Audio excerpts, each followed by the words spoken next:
bet you remember 'em once you write it down, don't you? Yeah, yeah. But you have to write it down, and yeah, you and I have the same kind of, Oh, it works. I forgot what kind of learning that is. No, some people just look and see it, and then, oh well.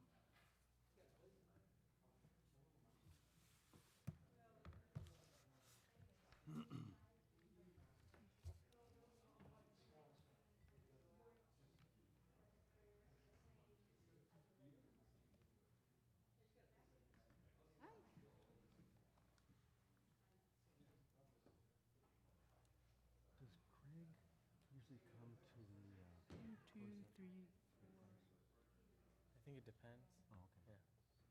Great price? Yeah. Greg. I didn't know if he Only came. when there's a legal. Oh, okay, gotcha.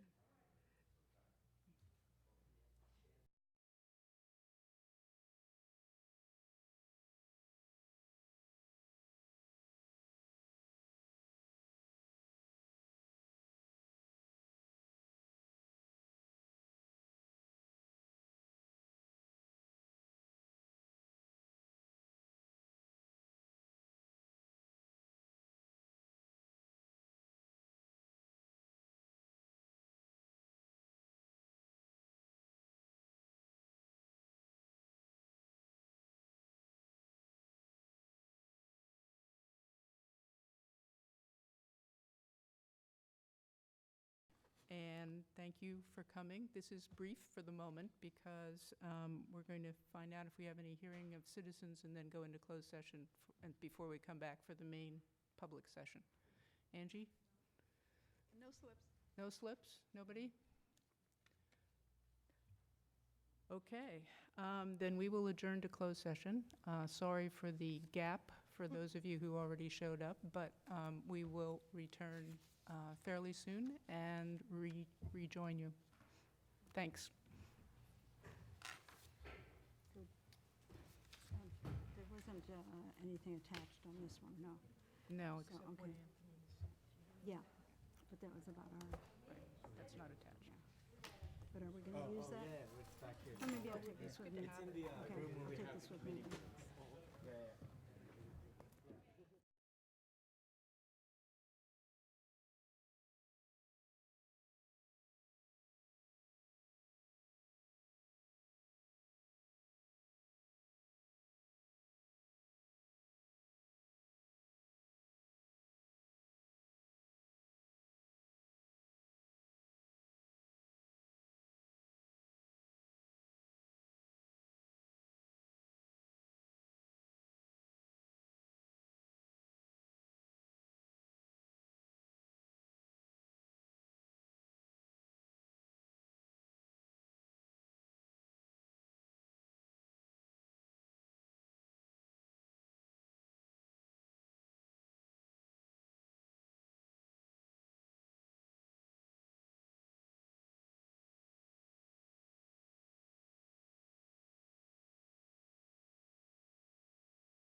Welcome, Jeff.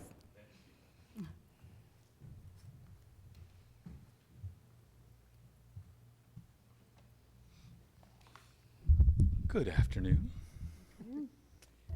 So I figure we'll start. What you have in the packet is actually the May 31, 2016 numbers, and that's because as of the time that packet materials were needed, we had not yet gotten preliminary numbers for June 30.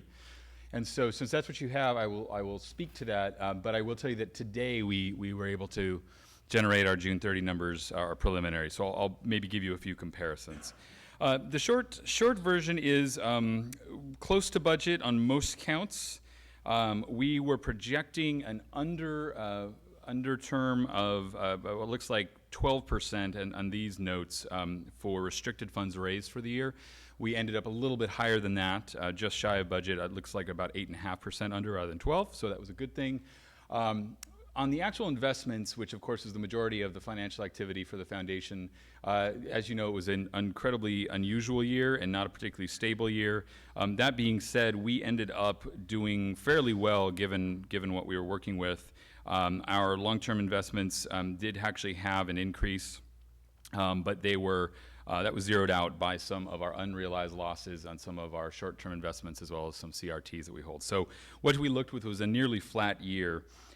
When you look at the 531 projection of net assets of $52,730,000, I can tell you as of today, the actual number in our preliminaries is $52,256,000. So there was really very little change from the projections that you have in front of you for us. Scholarship payout was at about $1 million, and other program payout was at about 2.8. The scholarships were about as expected. We had some returned undistributed funds. And then there were a couple of larger distributions that had happened the prior year that did not happen this past year. So that largely accounts for the drop in restricted program distributions for the college. Let's go on to 2 pages down to maybe the income statement, and that's where some of the more important pieces are. If you look at the income statement from May 31st, you are seeing the program support number as that first bolded line, and then you're seeing the unrestricted operational support number as that second. And of course, you all know that that has been the long-standing challenge. The good news I can report to you is that our Visionary Circle contributions, which we had a goal of going from really the bottom of the last 20 years number to the top, we succeeded at that, so we crossed the $350,000 mark, which was the goal.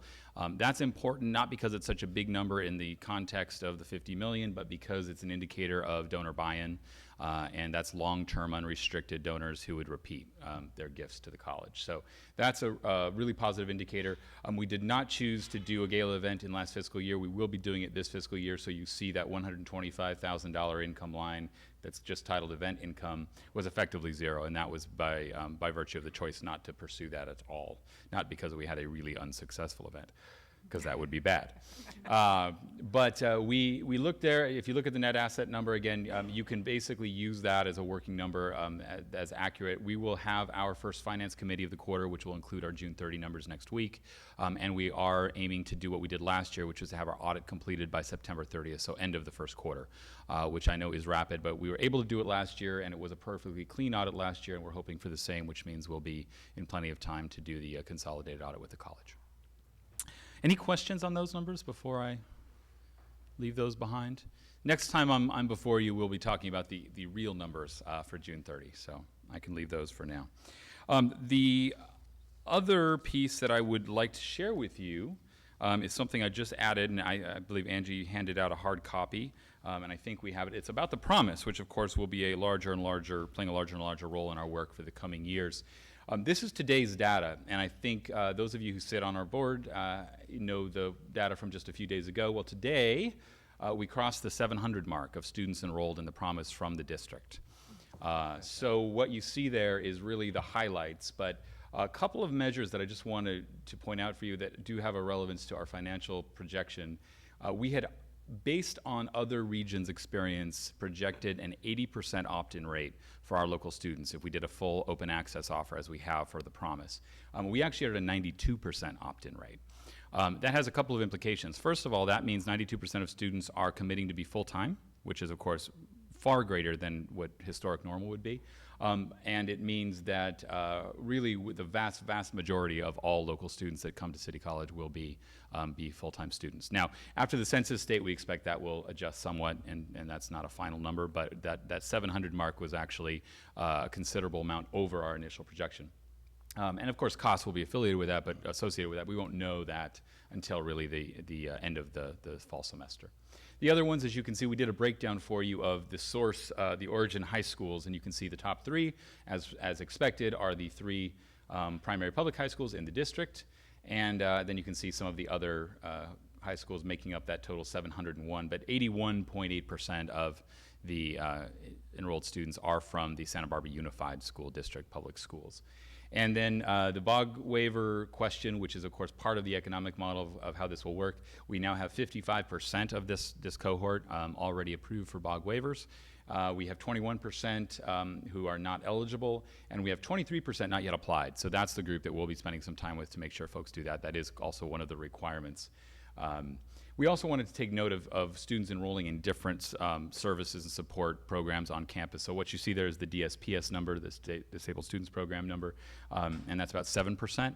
We're trying to get the final EOPS, the Spark numbers, the transition numbers, those that participated in Running Start, et cetera.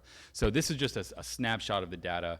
Dr. Beebe and I have been talking about how we want to measure this. Robert Else and a few of my staff and others will be meeting shortly, along with Dr. Jarrell, to talk about how we measure what we measure along the way. So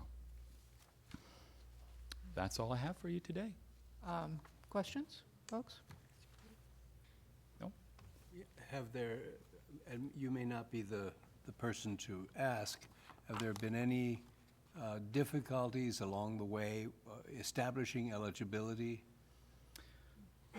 No, other than information flow and just sort of what we historically have tracked and what we'll need to track for this. And the beauty of it is we have this implementation group that's been meeting since March regularly, the leadership of several of the key departments on campus. And it's really been a wonderful tool to make sure that when something comes up, we fix it pretty rapidly. So between the outreach folks and the counseling department and the IT folks and enrollment and admissions and records, I mean, we've had a really great group that have all tried to fix it. So as of today, there's really nothing that stands as a barrier.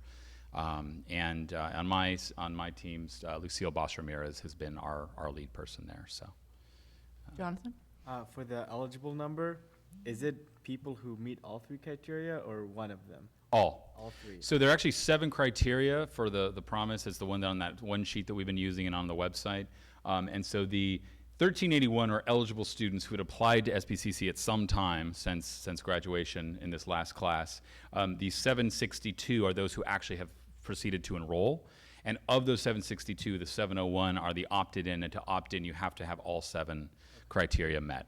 So 12 months within graduation, local graduate, agreement to full-time, agreement to take advantage of an education plan and academic enrollment, pursuing a BOG waiver, et cetera. Just a follow-up question. So the other half, the other 50%, we didn't get into the Promise program. Is it because they might have went to UC because they got accepted, or? Yeah, the key number really isn't the 1381 so much as the 762. So yeah, the difference between those are those who have not, ever since applying for admissions, they've done nothing else. And so we assume in most cases, based on history, that that's because they've chosen to do another path or not go at all. But we're basically that percentage, that 80% target that's now 92 is the difference between, it's the 762, 701 that we're looking at there. And I would anticipate with 11 days to go till first day of classes, we'll see another increase and then probably a pullback after census Labor Day. So that's what we assume, at least. Anthony? I just wanted to say, you know, Jeff and his team have done just a phenomenal job with this whole thing. And there's an aspect to this that I think gets lost, and that is that, you know, there's a lot of talk about college promise programs all across the country. But most of those programs have very, very strict criteria to get into it. I mean, it might have a GPA criteria of 3.0 or something like that in high school. It may have some kind of income barriers or whatever it might be. The thing that's so brilliant about this Promise program is that they've opened it up for everybody. It doesn't matter if you come from a rich background, poor background, you're black, you're white, you're whatever. I mean, this is open to all comers. And I think it's a stroke of genius, and I really appreciate that broad breadth that you've taken with this whole thing. And I think it's really a special part of the College Promise program. Thank you. And we hope to learn a lot from it. So we'll be back talking about this incessantly is actually probably the right word, so. You're Thank welcome, you. incessantly. I have one question. Yes. You mentioned that, we've surpassed the 80% projection to the 92%, and those are full-time. Do we have a sense of what that means, the number of students who wouldn't have gone full-time but for this? The number, and I'm now pulling this out of thin air based on my last memory of a conversation with Robert Ellis, was that approximately 2/3, 1/3 was the breakdown. 2/3 of our local students who came here started part-time historically, and 1/3 went full-time. So if that is true, this is a near tripling of that percentage. And is that correct, Robert? Yes. Okay, great. Okay. I could have just not talked about you, but actually looked at you as I said that. I realize that now. So that's probably the biggest impact on FTES and other things. And that 12.3 number I didn't mention out loud, but the average unit load as of now of those enrolled students is 12.3 units. So that takes into account everybody, and so I assume in that mix is folks that are up at 16 and those that are not yet at their minimum requirement of full-time. So we have a substantial increase in the number of full-time students, and that touches on FTES, and it touches on student success. From what we understand, students who go full-time are much more likely to complete. And that's the reason we designed it that way, is because all the research suggests what you just outlined, absolutely. Okay, so that's great. I mean, these are wonderful results. Thank you. Great, thank you.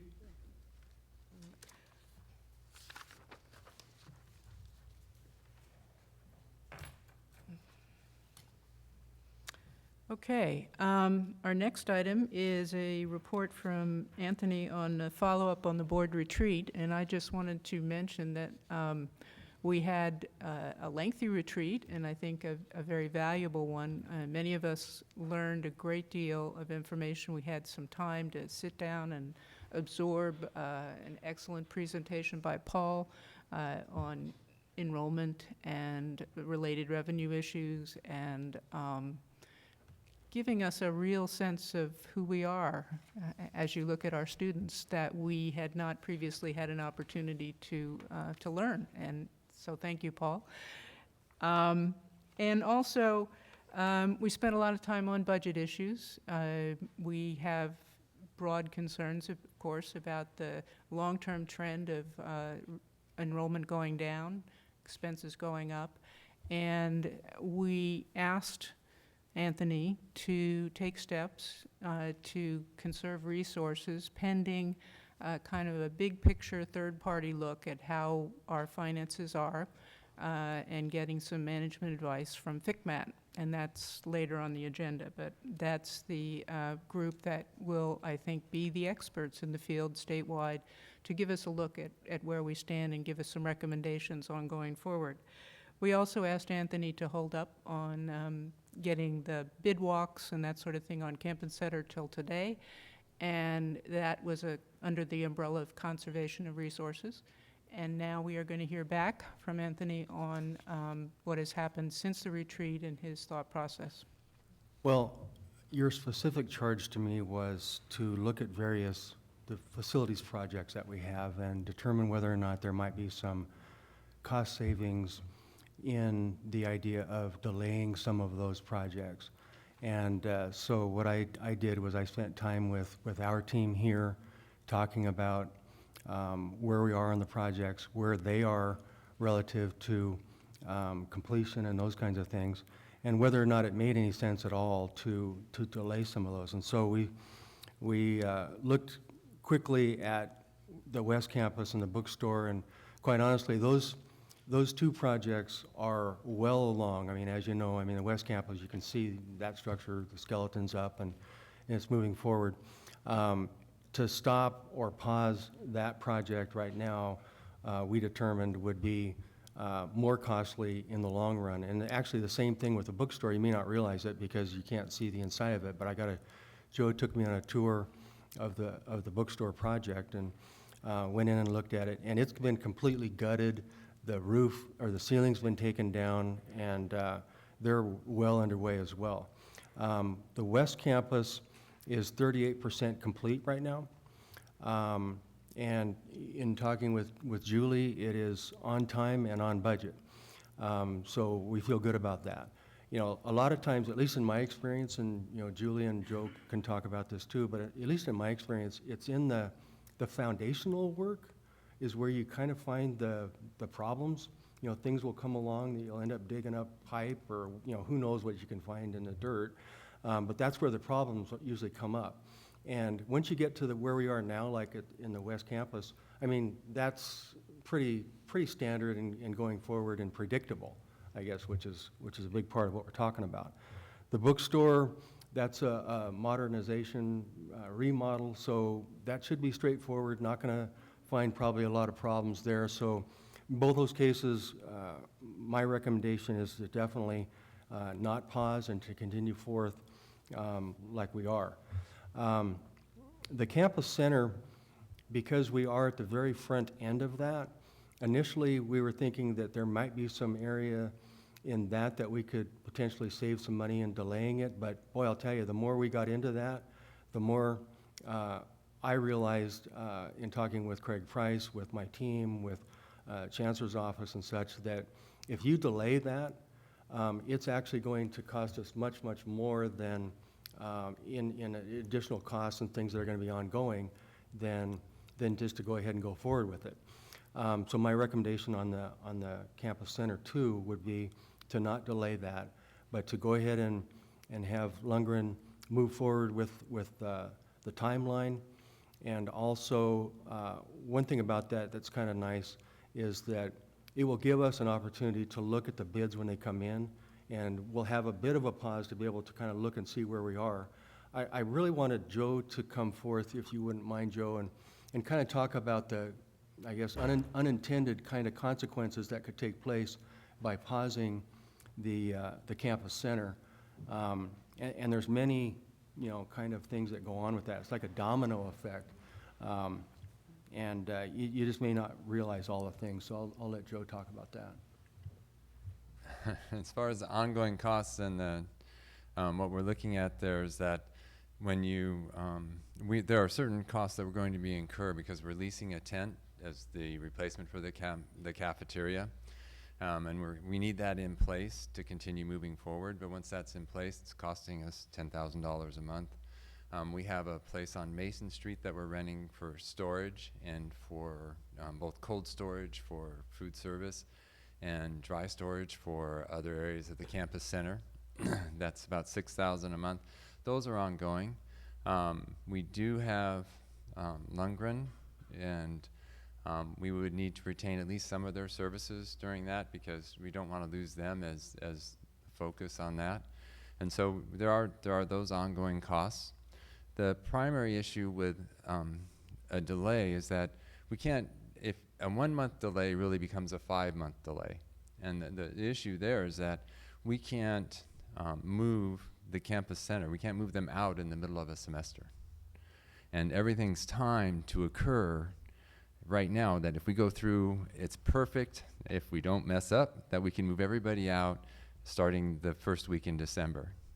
If we delay that, then we go into the semester without having moved anyone out, then we have to wait till the end of the semester. So then when you back the schedule up there, it creates a full 5 to 6 month delay. And that was what, when we looked at the scheduling, that was our most critical aspect of it, was we only have that 6 week period in December, January to move everyone out, get them into the swing space, get the swing space, the finals up and going. And then we have the timing, just the timing that we're working on the projects. Right now we're trying to get the tent in place. We're trying to get the stadium, above the stadium, that remodeled. We're getting the barbecue trailer. We're going to be bringing that on campus in the next week or two because that's going to take us several months to get in place and up and running. And so when you look at how we're moving forward, again, those are all costs that we're incurring, that if we stop it and we end up with that delay, that's the issue. So my recommendation is that we continue forth without delay on all three of these projects. with the campus center, we'll have an opportunity to look at the bids, and that's kind of the wild card, really. The bids, we're not sure where they're gonna come in. I mean, they could come in exceptionally high, they could come in about where we're thinking. I think that the kind of overwhelming thought right now is they maybe end up a little bit higher than what we expected. I mean, costs have gone up. This has been going on for a while now, so who knows what could happen with that. And so I think that's gonna be a time for us to pause and take a look at what we have and where we are with those bid estimates.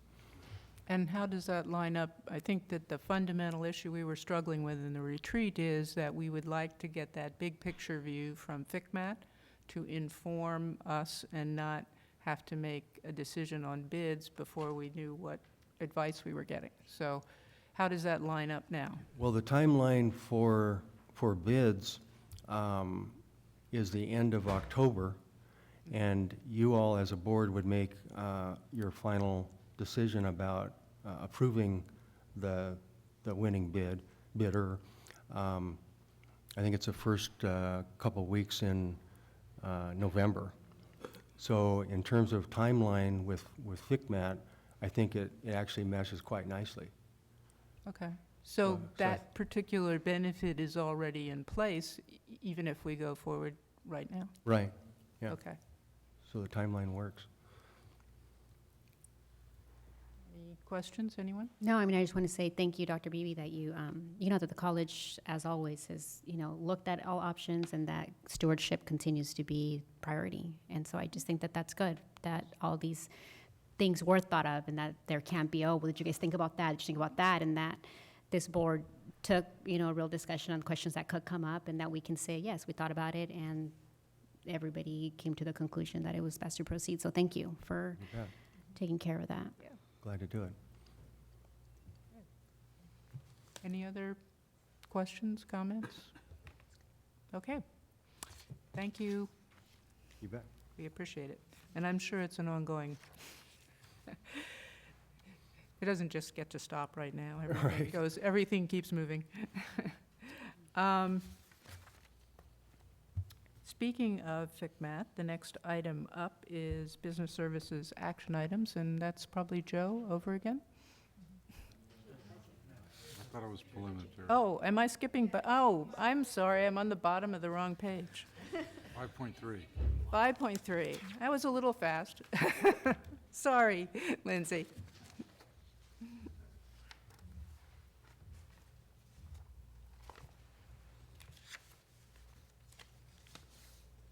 Good afternoon. I do have a handout for you that Angie has. Did you give it to him? Okay, Oh, yeah. great. If Yeah. anyone in the Thank you. audience would like it, you can come down. We do? This one? This one? Yeah. You had it earlier. And we can post it later. Yeah. Okay. Hello. Nice to see you all. I was on Hello. vacation, so I feel like I haven't seen you in a long time. I missed the board retreat. So I understand that at the board retreat, there was a lot of discussion about these items already, about the attached items, the 3 documents. So I'm not going to go into a lot of detail about those.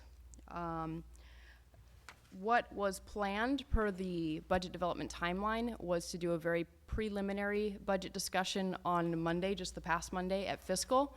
And that was canceled because the board retreat did take place the week before. So I just wanted to point out this is a very preliminary. Normally, I'm not presenting to the full board at this time on such preliminary budget numbers. But considering the changes in the schedule, that's what we're doing today. And I'm going to start with reminding everyone about what happens next after this. The August 25th board meeting is when you'll see you'll see final budget numbers. Because as I've said, these are very preliminary. And then fiscal committee will see them on September 6th, CPC on September 6th as well. And then the board will adopt the final budget on September 9th. It has to be adopted prior to September 15th, so that's why it's done at the first board meeting in September. Okay, so just a reminder of the process that's coming. Okay, so if there aren't any questions on those 3 documents that are posted online, is that okay? Do you want me to, can I move to I the actually think handout? we didn't cover those in the retreat. Oh, you These didn't? changes, these particular changes were, I think, new to the board. Well, I did. Well, I mean, we had the general information, but we didn't get an explanation of what's going on with the changes from the tentative to the final, which is, I think, Then I'll what go through we them. wanted to We're hear waiting about. No problem. You're waiting Yeah. for me, how nice. Yes. All right. Then I may have misspoke, Liz, they may want it up. Let's start with the revenues. It's the one with the green.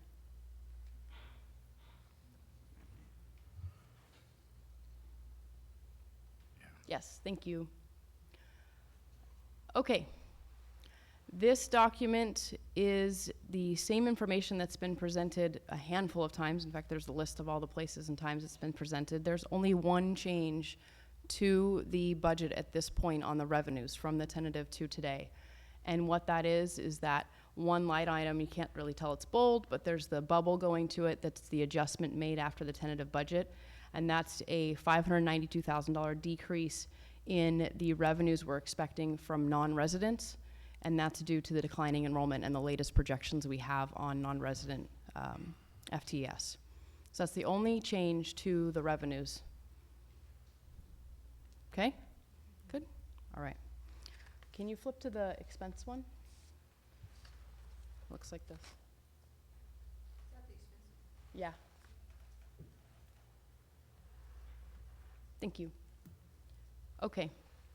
So these are the detailed variances of the expenses, also a document that we've reviewed quite a handful of times. And there are 4 changes there, those ones kind of highlighted in bold. I've been sharing with everyone that we are working very diligently with a new salary budgeting tool that we've been using, and crunching and crunching and crunching. We continue to crunch today and yesterday, and we will tomorrow, to get these numbers really accurate using the new system. We're quite happy with it. We're learning it, but it is a learning experience for us. But it is looking to be much more accurate than our prior system, which is great. But the changes that have resulted from the tentative budget to today are these 4 here. Academic salaries, very small adjustment of $41,000. I'm expecting to have more adjustments there as we load the specific people that have been hired recently, their information. Classified salary, another adjustment of an additional $185,000 in expenses. And then the largest change is on the employee benefit side, so that's PERS, STRS, workers' comp, all the fringe, health and welfare. We are, at this point in time, showing almost $1 million increase in expenses in that area. And then one other decrease in our expenses is due to an accounting change that we were working year-end to determine exactly how it would look, so it wasn't in the tentative budget. And that's a decrease of $280,000 in expenditures related to the School of Culinary Arts. All it is an accounting change. We worked with our new auditors to determine how to do it properly. And it's just moving the money out of the unrestricted general fund and putting it in a different fund. So overall, it's not a change, but it does make our unrestricted general fund expenditures look lower by $280,000. So those are the changes on the expense side. Okay? All right. If you can go to the third one, you can see it all rolled up, and then we'll go to the handout, and it'll all come together. Okay. So what is changed on here, and I apologize, in one of the bubbles, the numbers got cut off under culinary. It should say that there's $280,000 reduction there. But what this is just showing is that under revenues, we have that decrease of 592. Under expense, we have our increases and then the decrease related to culinary. And when we get down to the excess of revenues before transfers, that number is now $1 million, whereas before it was 2.5. And the excess after transfers is now a negative 3.1, whereas before it was, where did it go? A negative 1.6. So the decrease in revenues, the increase in expenditures does make the deficit higher than it was before. And now we can, that's my segue right into this new handout that I did. You can see the variances on this handout between the tentative and the current estimated budget in each of the areas.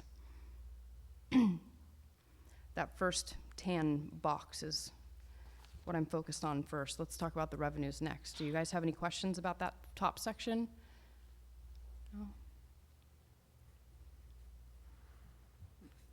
So we're looking at the tan Yes. on the handout. Yep.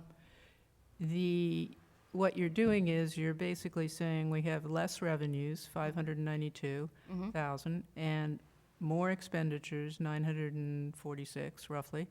And then we have the combined 1,038,000, right? When you have Net. less coming in and more going out. Yes. So that's a combined negative. Transfers stay the same. And the expenditures that we take from reserves go up by that 1,000,005. Yeah. Okay. You've got it. Any questions here, folks? Okay, so then I just wanted to provide a little bit of revenue information here. I'm sorry, reserves.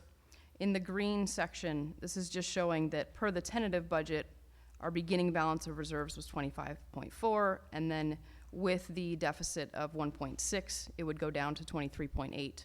So now that we have a revised deficit of 3.1, we're going from 25.4 million beginning reserve balance down to 22.3 million. So you can see that same variance of 1.5 over in the right hand of the green as well. And what is sort of more important with that information is going into the blue box. If you jump down to the bottom of that blue box where it says undesignated reserves, that is the amount that we are above the board policy minimum amount. So in the tentative budget, we were 3.3 million above the board policy, and the current estimated budget, we're falling at about 1.5 million over the policy. Those numbers do adjust slightly because the policy is based on our budgeted expenditures.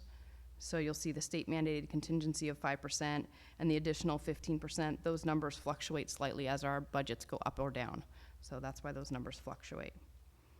So this gives you an idea of how much above our board minimum policy we are looking at being at right now, this 1.57.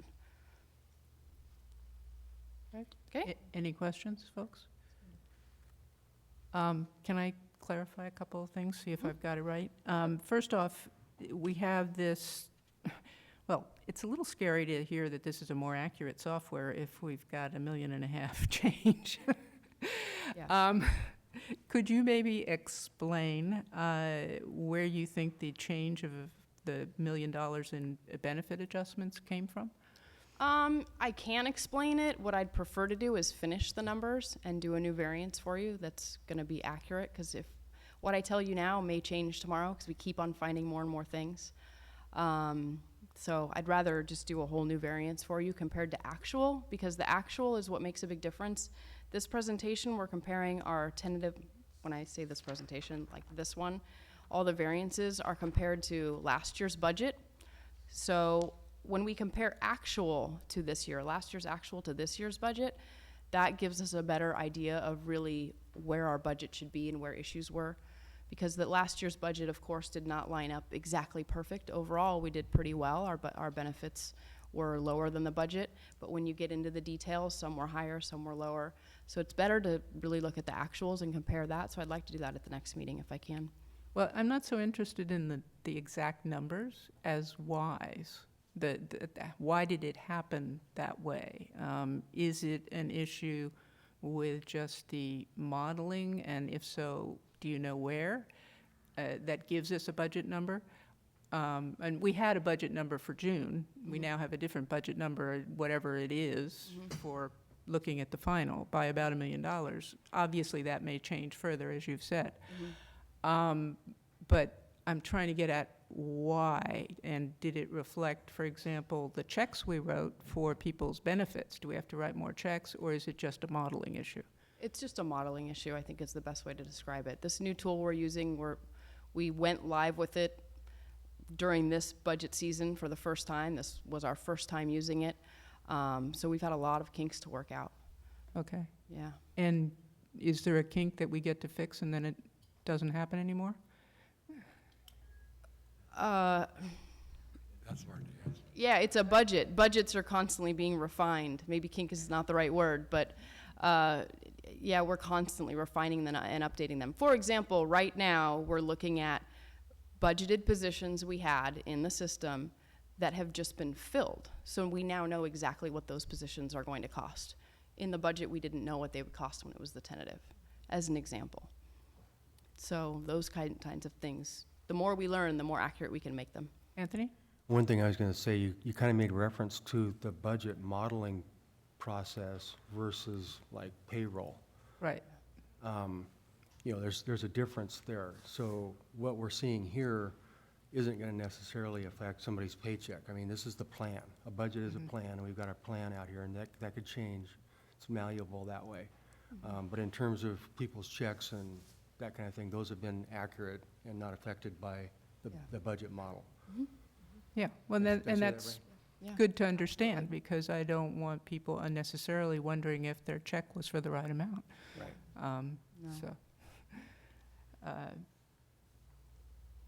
I think the charts are really helpful, and thank you. Really appreciate them. The last one that you handed out particularly helps see the numbers move through, and what the changes, how the changes impact the budget.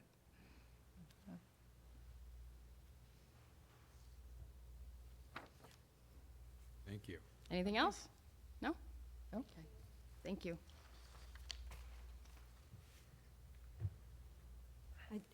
I just wanted to note one thing, and that is this little box on some of them.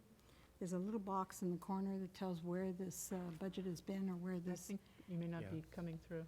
Oh, I mean, on the mic. So what shall I do? Keep talking. Move it closer. I'll pull up there.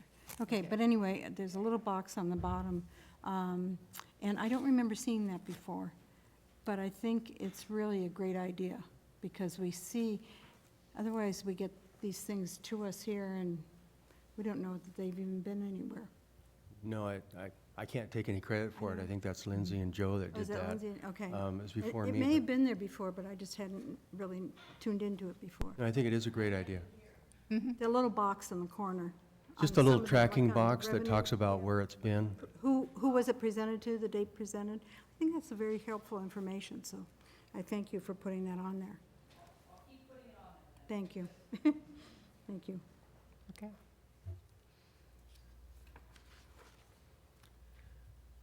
Next item is employee survey of interest regarding the possible SERP option, and this is Priscilla.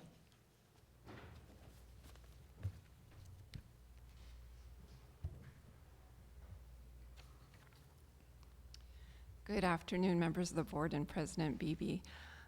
First of all, I wanted to front a little summary of the results, which will not take long, with some background about how the survey came to be. And one thing that is a little bit unprecedented is that all of our employee groups, so that's the IA, the Senate, the CSEA, and the ALC, all agreed that it would be a good idea to conduct this survey, and we worked together in formulating the questions. So that's something that I think we are happy about. So we first heard about this SERP, and nobody knew what it was. So we love acronyms in academia, right? But what is SERP?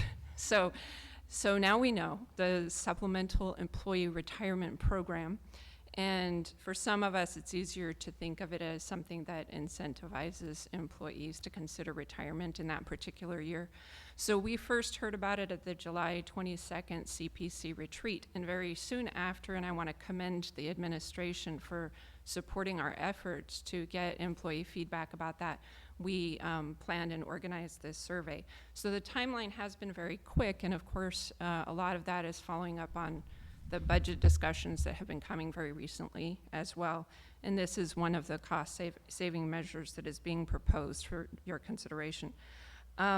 So the survey went out on Wednesday, August 3rd, about 1:15, immediately after the board retreat, when you gave your approval of moving forward with the survey.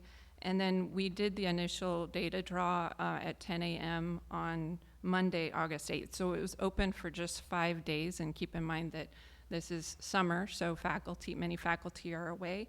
I wanted to acknowledge in particular, of course, that our Office of Institutional Research Assessment and Planning, which is Robert Ells, yes, and Melanie Rogers, are the ones who conducted the survey and made this very beautiful representation of the data.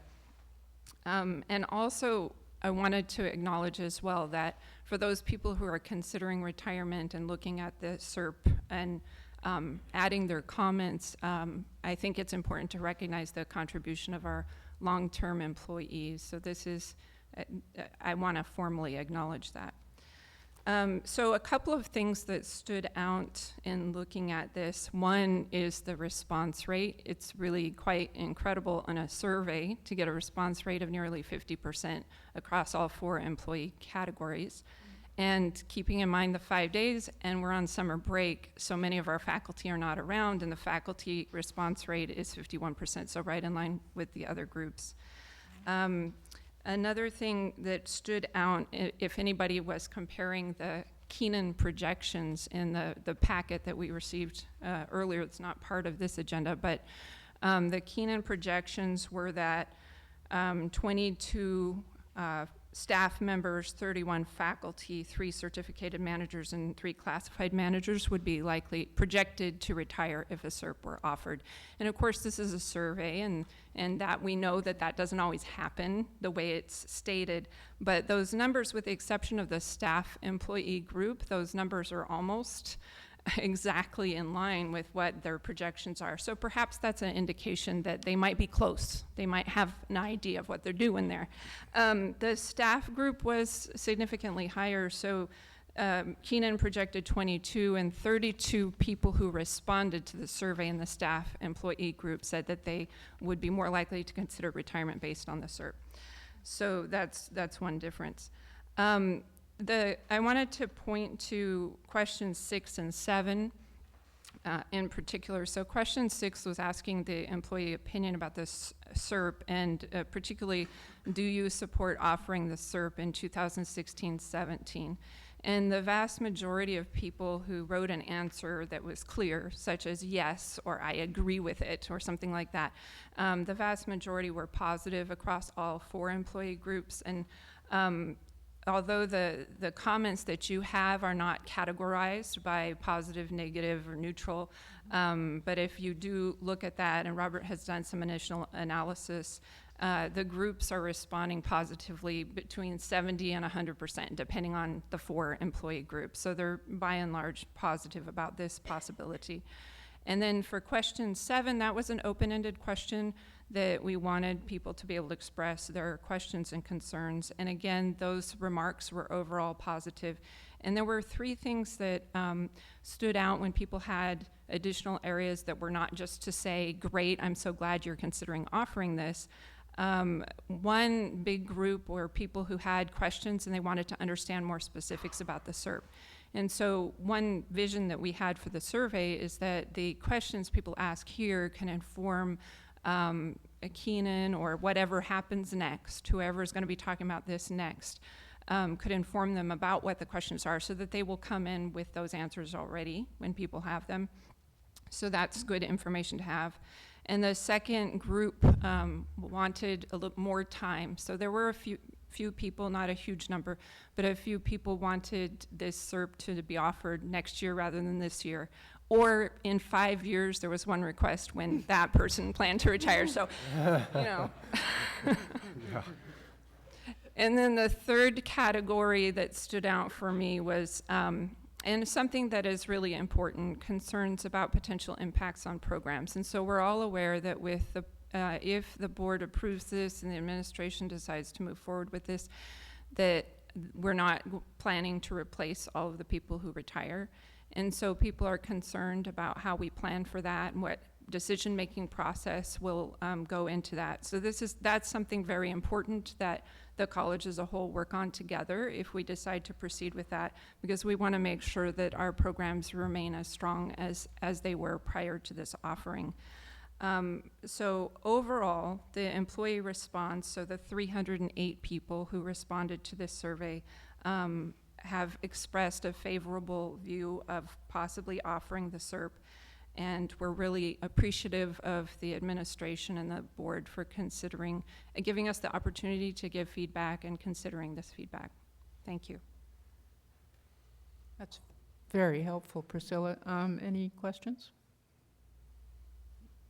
Comments? I mean, it's an extraordinary response rate, I think. Really is. But it's still open, right? The survey is still open? Yes. Yes, we're keeping the survey open till August 26th because many faculty do not return until in-service and then might not be thinking about other things. And so the 26th is the Friday of the first week of school. And we do have Cornelia, our IA president, and I are planning a joint IA Senate plenary so that we have another opportunity for faculty to talk about this option together. So yes, it's ongoing. This was the initial data draw. Was there any concern expressed about releasing preliminary data influencing the outcome of the next cohort? No one expressed concern about that. I actually doubt slightly that the average employee is reading the board minutes and opening that attachment, but I could be wrong. This is shocking. A very practical observation. Oh, my God. One thought that you touched on some very important issues, the program impacts, the generally positive response and so forth. One thing that I think we have to continually make clear to folks is that, as I understand this, there are 2 steps. There is, well, or even 3 steps. There's the early decision-making so that the academic senate can rank the replacements. There is a later decision point cutoff if you don't make it by that first decision. And then there is a decision again by the institution, the board, whether to go ahead based on who actually signs up. So I want not to have everybody think, oh, I signed up, it's going to happen. It's, I signed up, we'll look at it, we'll see if it makes financial sense, and then we will know. And people who would not have retired had it not gone forward will be able to say, okay, I'm not retiring now if it doesn't go forward. So Yes, that's a great point, and we'll make sure to reiterate that at our joint plenary. okay. And then today's decision is set to retain Keenan to develop the program.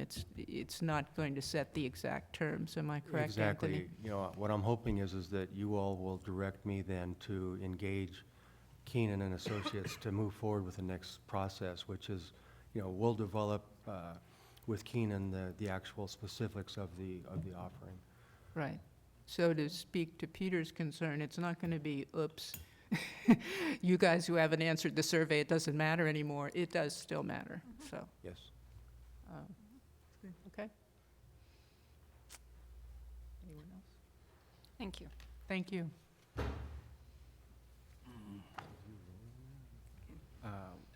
We're going to vote in another part. Okay. The contract. Where am I? So, Do I Peter? have your? oh, at the end of reports, Peter had a comment. Right, as a point of personal privilege, I wanted to report that I attended a very special function, the 90th birthday of one of our original members of our faculty, Bob Kassir. And we had authored a small letter of testifying to both his competency and passion in the classroom, which was inspirational, certainly to me, and I think to countless other faculty over the years. And as you can see, at age 90, he hasn't changed a lot. He hasn't changed a lot, and his spirits were certainly where they have always been. And given half a chance and a classroom and a lectern, he's ready to go.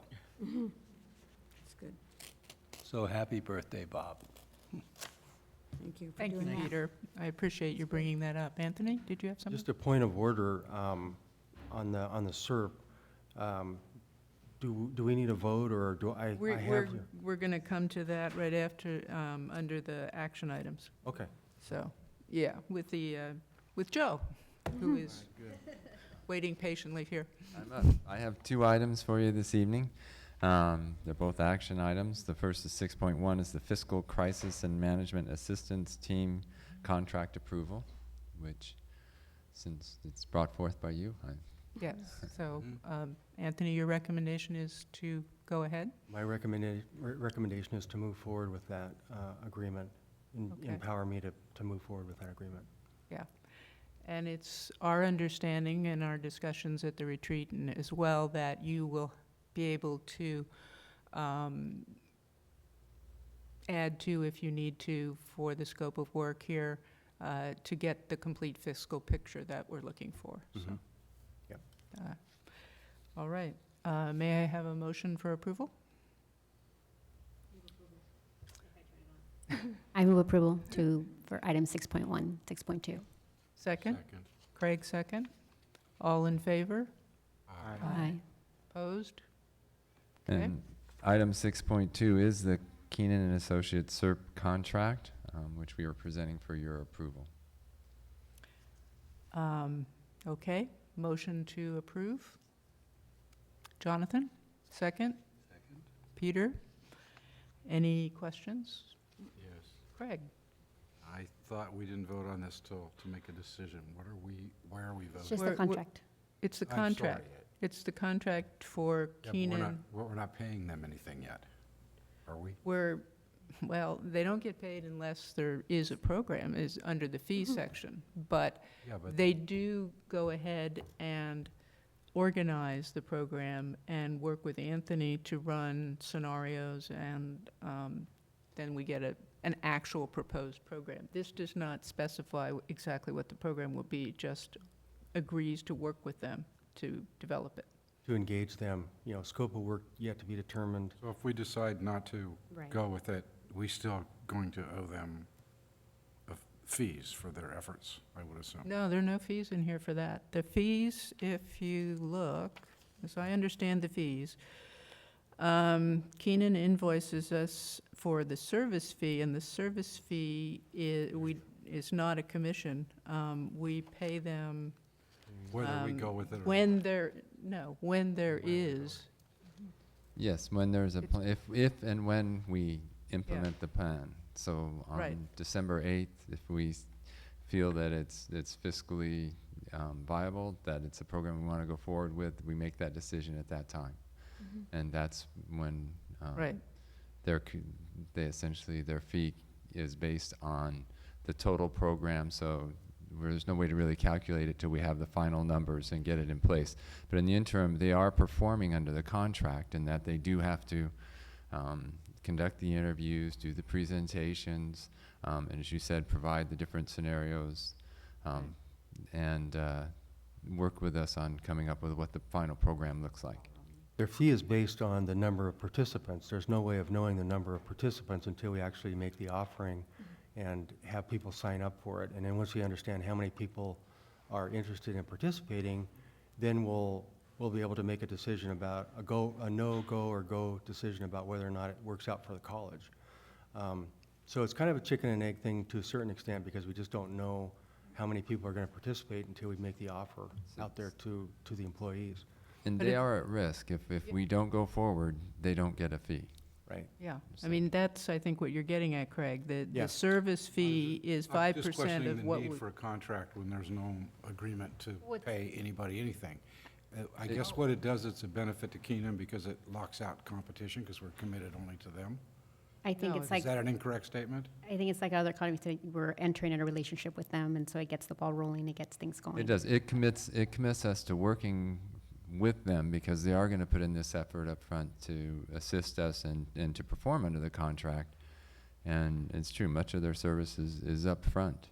Yeah, I would look at it the other way. I think we benefit and they don't get paid until there is an affirmative decision to offer this program. They're doing it on spec until that point, thinking that we will, but Which would be normal and done anyway. It's a normal business practice. Why?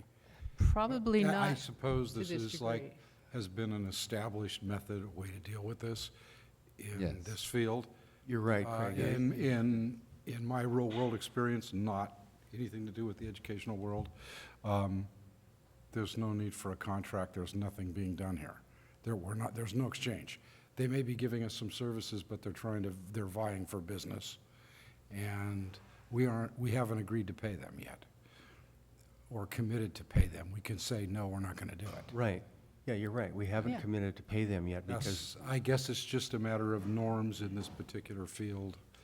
This Okay. crazy world of education keeps just getting you. Sometimes I learn new things. I still don't see any really good reason for it. Greg, I think it's a matter of outlining in some detail what it is that they're going to do. And I'd certainly, I wouldn't want to say, yeah, go do something, but without telling them what it is that we want them to do. So I'm very happy with it. Yeah, there's some specific things they I- have to do.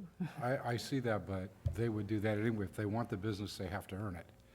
And, I mean, what we're doing is we're locking ourselves into them. And I suppose that our staff had looked at other companies that offer this. Yes. And we didn't see any competitive quotes or we just saw one presentation.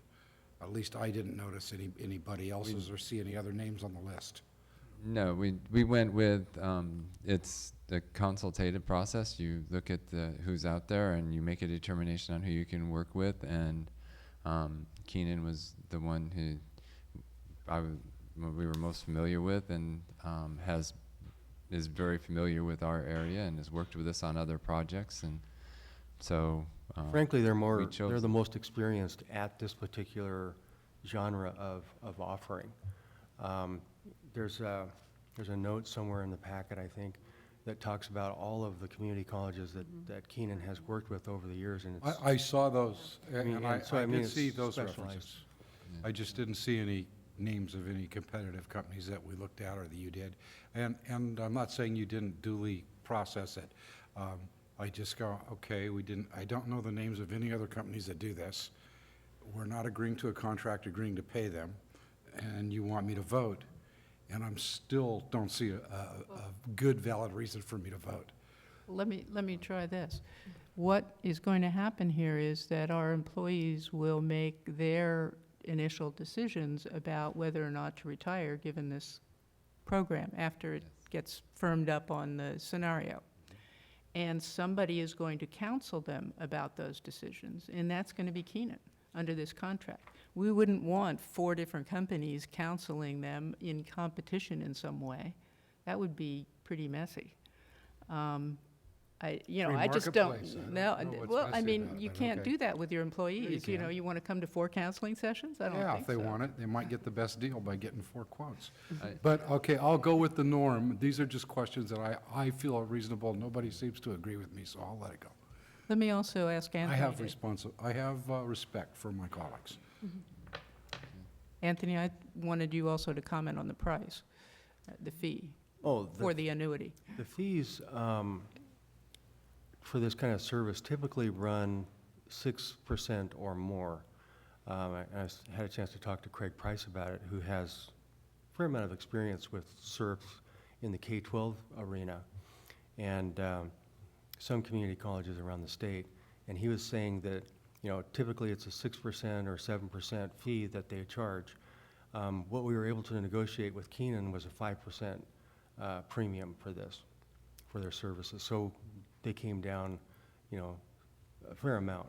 I would expect that the norm would be somewhere between 4 and 6, so at least you got in the mid-range. Good job. I talked to I Craig know a as little well, bit and- about yeah, some of this stuff, I just don't know about this field. okay. So anybody else, comments? Well, Peter? I think this is probably obvious, and there was reference to it in the survey by at least one of the respondents, saying, yes, we're going to save money, and that's the whole point, but we also have to take into account a non-financial variable having to do with institutional history and just what makes this institution great. And that's a judgment that we can't make now, but we will surely have to make it at some point in terms of, do we go with this or do we hesitate? But I, for one, will be very interested in that assessment by the faculty and by the administration.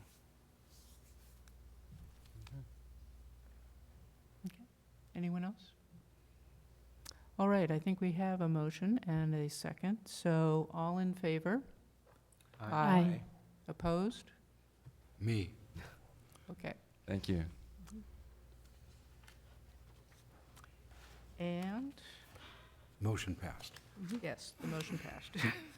and that's okay. Angie knows that.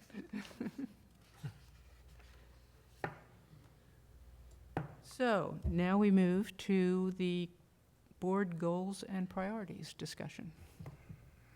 And I attached to our discussion both a summary of our previous comments from last April on board priorities and some of the ideas that surfaced then, and they're tried to put them under categories, as well as the same attachment that I had before, which was the, do we have those, Angie? Yeah, she's going to bring them up. Okay, good. The same attachment we had before for that board discussion of priorities. Probably the summary of discussion is the one that makes most sense. That's this one. Yeah. So the topics, if I can read it crosswise, student success and access, community, and fiscal on that page. And I believe there was there anything, was there a second page on that one? Okay. And then beneath it are the ideas that were surfaced in the discussion as people talked about what those topics meant to them.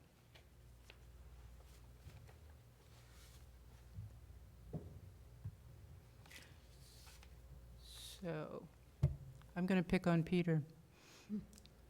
What are you thinking? I'm thinking that the print is awfully small on this computer screen. Oh, you can't go like that. Veronica has younger eyes. Well, I think highlighting Jeff's wonderful snapshot here, I think it would be probably in our interest to have a goal along our promise and just the efforts with him and his team, with our local students, and obviously continuing the efforts that are already underway with all our student populations, but specifically looking at what the data from the promise is showing. What do you guys think? And you would put that under a student success, Yeah. focusing on promise and as one element of that. I would add it to diversity as well, because it addresses, it doesn't make any distinction. It applies to everyone. Are you focusing there on employee diversity, student diversity, both? I think student, you're talking about student. Students. Okay.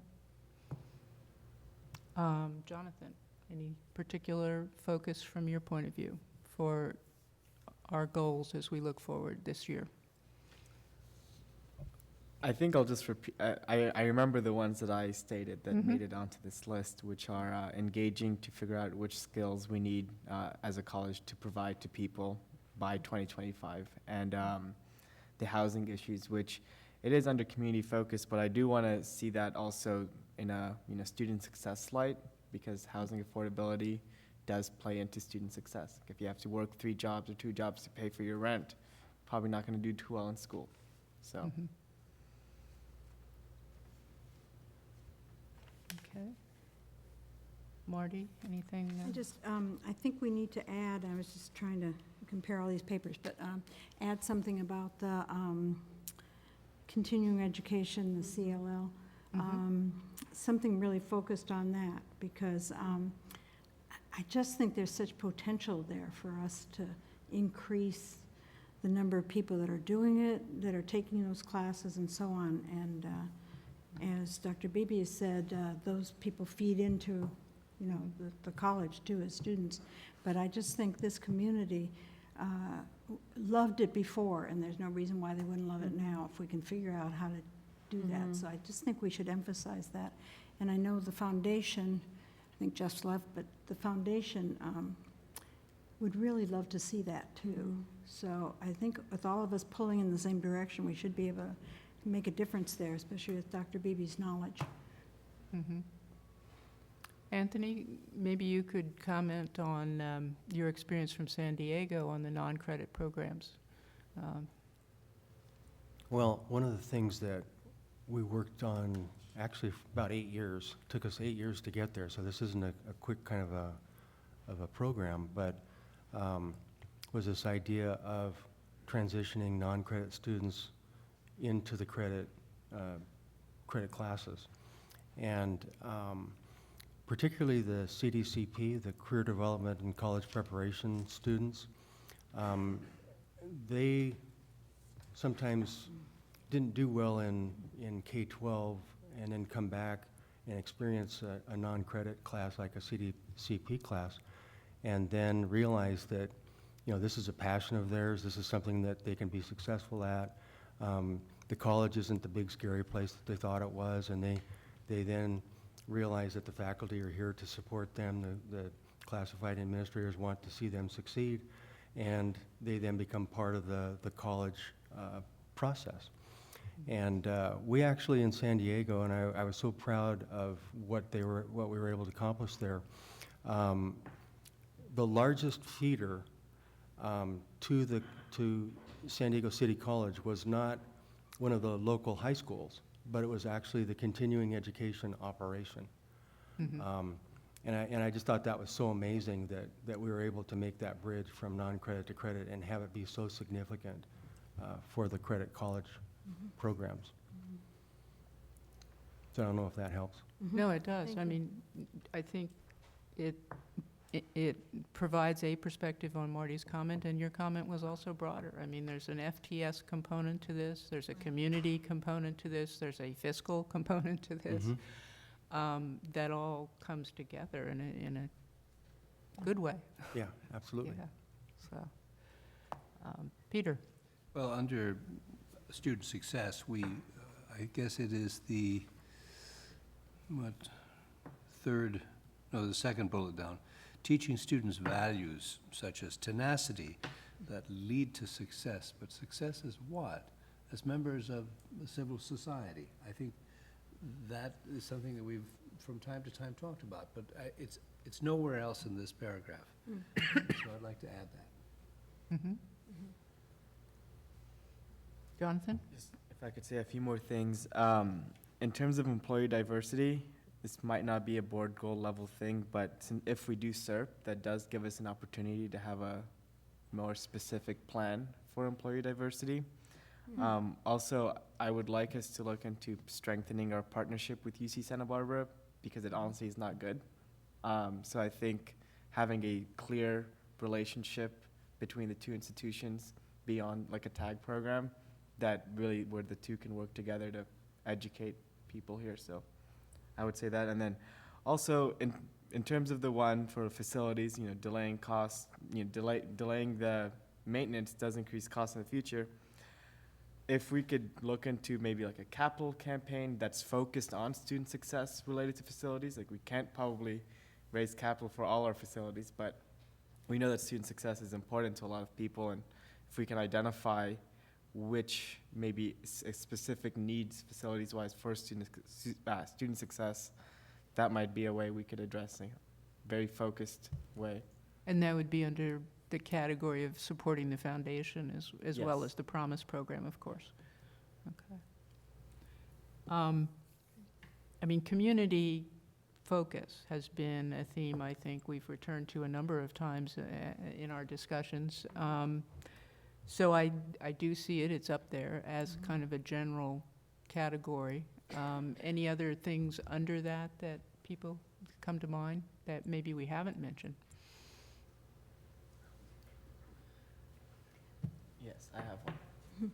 I think I brought this up at the retreat, but looking into how we can include participatory budgeting, not specifically, but how the community can be involved in the visioning for the long-term financial health of the college. So not like the nitty-gritty, but having them involved in how we prioritize our funds, like in a clear, specific way, not just, hey, let us know, but have a specific system for them to plug into. So you're getting at both the transparency and maybe the communication part of those? Yeah. Okay.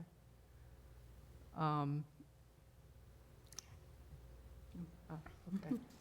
I mean, I think that's a, in general, I think the public doesn't understand, I mean, school finance is so complicated. I mean, you hear, I mean, even the PTOs are raising all this money and they don't understand, well, why can't the school district just provide, you know? So I think of what Mario did for us, which was so, you know, he took such a specialized discipline and brought it down, like brought the Lexile down to a 7th grader, but just very clean, you know, that you can understand. So I just think the general public, I mean, that might be something as in our community area that maybe as we, you know, are out in the community, that would be something that we, you know, one of the first education pieces of how our community college is funded and why does Jeff seek your support? And, you know, so I think that, but not at the level that Dr. Beebe gets it, because even what Mario gave us was a very trustee level, which we were able to swallow and it was perfect. And then the community may even get a different, because now you're talking to just Joe, your next door neighbor, and, you know, like that. But that would be good. But, you know, I was thinking when you said about UCSB,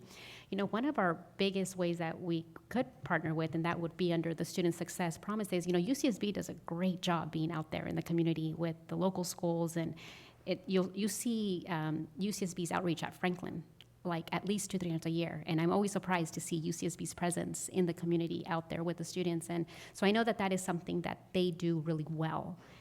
Is their people being out in our local high schools, in our local communities, and having designated staff. And so maybe our partnership starts with just some of the folks that are already engaging in the same work that's helping fulfill our mission, and that would organically kind of then, you know, filters out into then other areas and things like that. So I don't know, that just kind of made me think of that. Mm-hmm. Craig, did you have a comment? Yeah, a couple. I think, first, I was intrigued by what Jonathan just said, but I'm not of the opinion where I want to ask the public to be involved in the budgeting or the emphasis. Instead, I don't really want to go there unless they want to learn. I mean, we're transparent. They can access, you know, what's on board docs, what's on our website, but and they can talk to us and ask questions. But I'm very, very much in favor of receiving their input, their ideas, and hearing from them. And I think that one of our specific goals needs to be to establish channels of communication so they can basically, you know, leave us emails like to the whole board, or that they can write us letters easily. Some way they can say, oh, I saw something in the paper. What are you guys really doing? And then sort of, and maybe it could be a two-way street, like a blog that goes on. I don't know. I'm not going to plan it. I don't get paid for that. But we have an employee right over here that knows, you know, quite a bit about it. Actually, you only have one employee, and it's over there. It's over there. Okay, well, he has an employee. I don't. Okay, I think that, I meant we as a collection here, we have the talent to try to do something here maybe, and we just don't have the specifics of the plan, but I sense a desire to be more open and to give people more channels to be able to ask questions and communicate their wants, desires, and needs. And I have one other point along the same lines, but not really. I'd be interested in learning more specifically how we are discovering the needs in the community. Like, what do the local business leaders and companies and businesses, what do they need? You know, how does that program function? I don't want to change the plan personally. I don't want to direct it. I don't get paid for that. I would just like some information on how we do that. And just so I have a better sense of how we're really listening. So it kind of goes along with the first point. And no matter how good we are, you know, when you stand back and look, maybe we could have done it better. And so that's what we're trying. At the board level, it strikes me on your first point that we're probably asking for assistance in becoming more effective in communicating. I mean, to a certain degree, it's us going out there and communicating, but there are other things that maybe we can be helped with, like not only Mario's presentation, but Paul's presentation was just wonderful. And if there were opportunities for the community to hear some of these things and understand the college better as a result, I think that's great.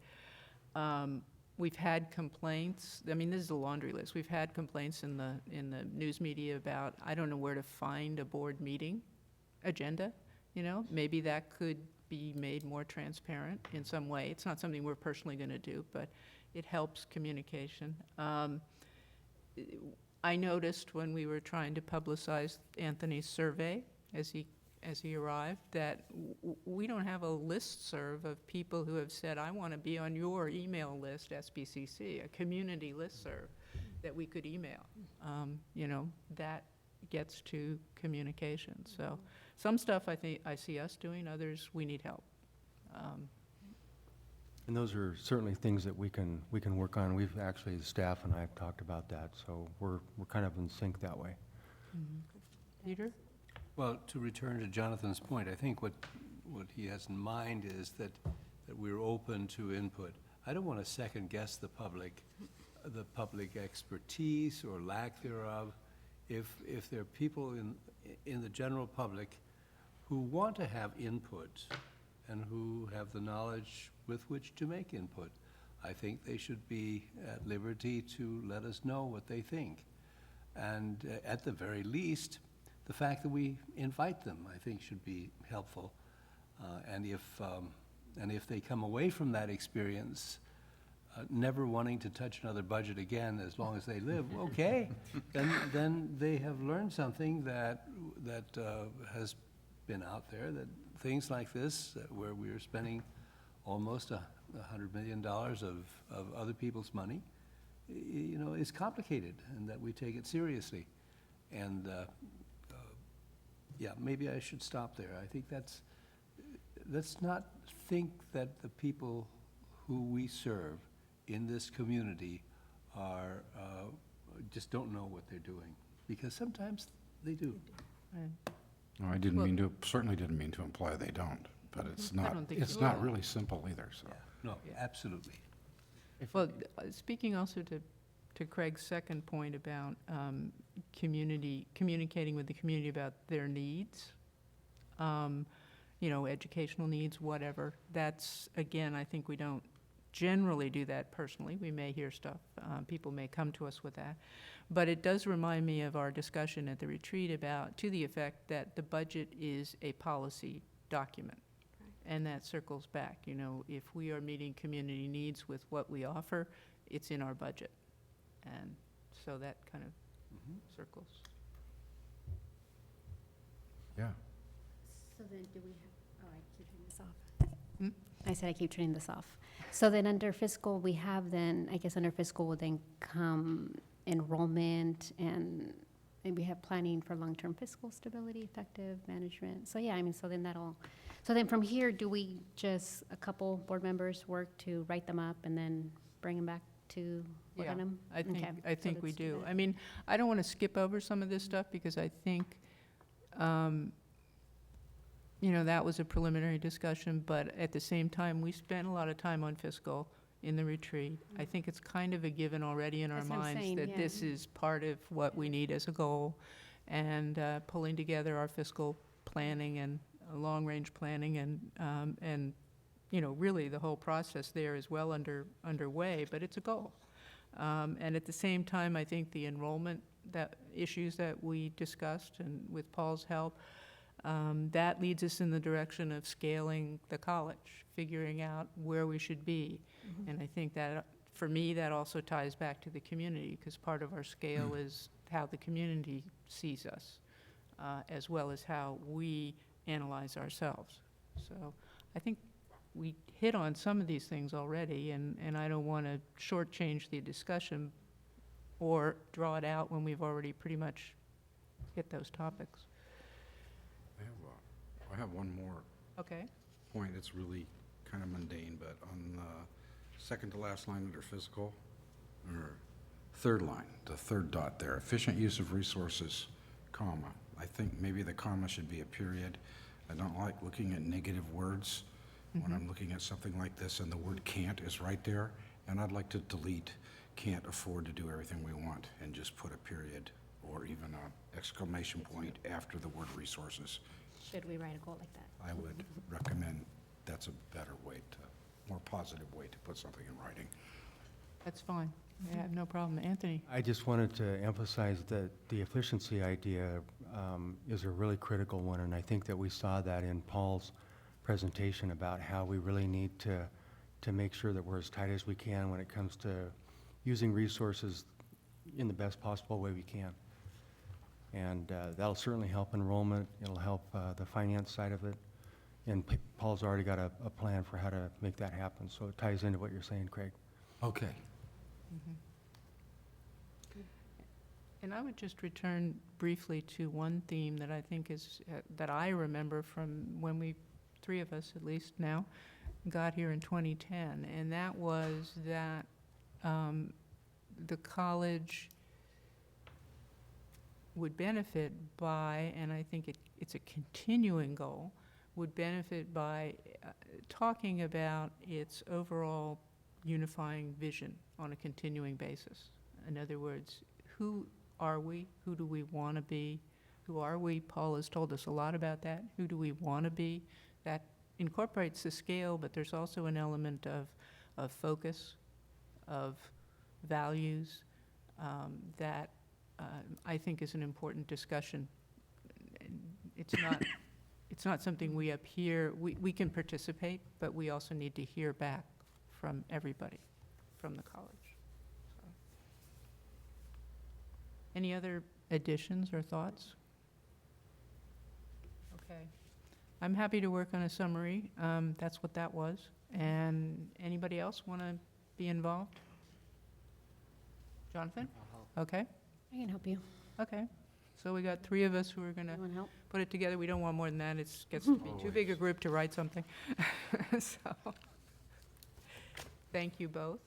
And I think that takes us to the end, doesn't it?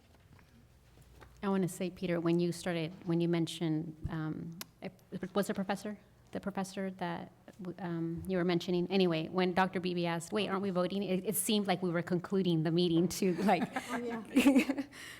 and so anyway, because it was just such a nice, kind of like, wait. yeah. And so it did would have seem been a like, wait, wonderful where's the other agenda? So anyway, but thank you for doing that. Yeah, it was good.